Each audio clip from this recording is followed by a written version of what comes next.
All right, everybody, we're in Waltham, Massachusetts at I Think. We're going to go inside and meet Rufus Cedar and find out what life tiles are. Let's go. Hey, Rufus. Hello, Steve. Thanks for coming. Hey, thanks for having us, and we're here to find out what you actually do and what life tiles are. When you walk by these pictures that we make, they move. You've got Gene Krupa here playing the drums. Is this Fred Astaire? Who is this tap dancer? Brian Jones, he's a tap dancer who looks a little like Fred Astaire. He lives in Providence, Rhode Island. Oh, wow. This is my favorite piece, but actually a larger version of this. We have a 6-foot-tall, 4-foot-wide version of the nude descending the staircase, and she's very fluid. A lot of overlapping imagery. She's nude? She's naked as the day she was born. Oh, wow. So it's X-rated then. We'll have to black that out on TV. How did you get into doing this? Oh, yeah, that's a good question. Well, I was a filmmaker. You know, when I was a kid, I was an artist and I was a magician, and my dad was a newsman, and he had a movie camera, and he taught me how to do animated cartoons.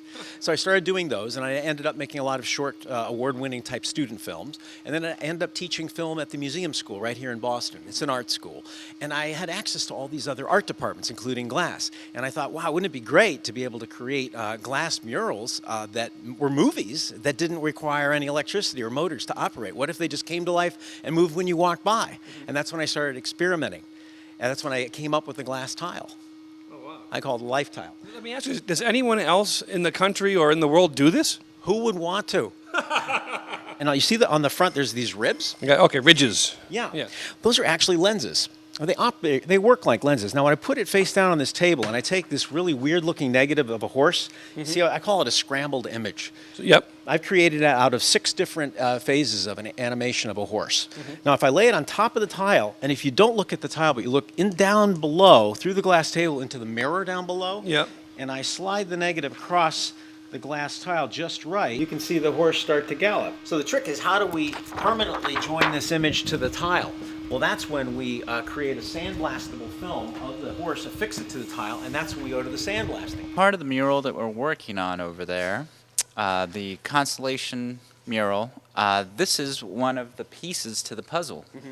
And so when Rufus lays out a mural, what we do is eventually it's broken down into the puzzle pieces, and this mask is actually part of the image. So here, I'm going to go ahead and feed the robot. Okay, we're feeding the robot. Danger! Danger! Danger!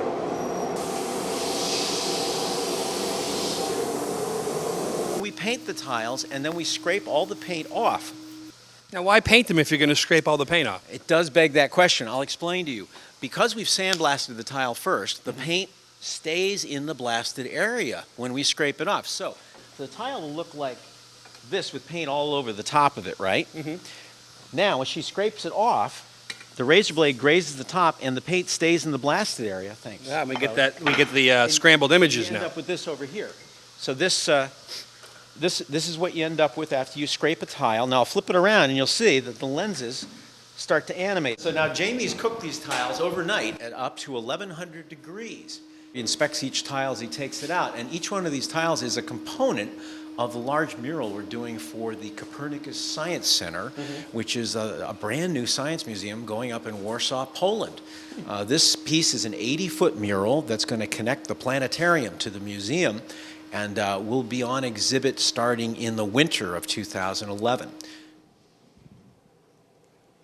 Now you know what it's like to be Vanna White. Depending on where you are, you'll see a different image. So as you walk, you'll see first the first image, then the second, then the third, then the fourth, and that creates the illusion of animation in your mind, kind of like a flip book, only a giant flip book for the wall. Yeah, I remember those flip books when I was a kid. Yep, same thing, just big. Sometimes the tiles break, and then you have to do it all over again. And finally, about a year later, you've got a mural. And that's a long time. Yeah, hurry up and wait. That's what I say. So you better put your order in now. So this is a cine spinner. It's similar to the life tiles, only it animates by itself as it turns. Oh, because it's spinning and it's changing your angle? That's it, exactly. Hey, you can make them. You know how they work now. Oh, so every page here in the book animates. Every page animates. I call it scanimation. I'm a big Star Wars fan, if you didn't know. Well, then you'll love this. Well, I'm going to give this book to you then. That would be fantastic. Destroy the Sith we must. Yoda. Yoda. Yoda. Quick, we've got to get across. Find the control that extends the bridge. Princess Leia. Steady, girl. What's the matter? You smell something? Oh, I bet you do. All right, Rufus, let's just talk about where people can find your information and these images online. Oh, that's nice of you to ask. Yeah, well, the easiest place for the life tiles is rufuslifetiles.com. That's RUFUSLIFETILES. And for our products, like the Cine Spinners and the books, you can go to IThinkInc.com. That's spelled like an eyeball, not an I. So it's a EYETHINKINC.com. Where can people actually come and see this type of art live? Do you have shows? Yeah, in fact, right now, downtown at the NKG Gallery on Harrison Avenue in the south end of Boston, I have a show. It's called Move! And that's where the giant nude descending the staircase is. That will be up through the end of September. If you want more information, you go to NKG Gallery. All right, folks, that was our trip down to I Think with Rufus Cedar. Back to the studio we go.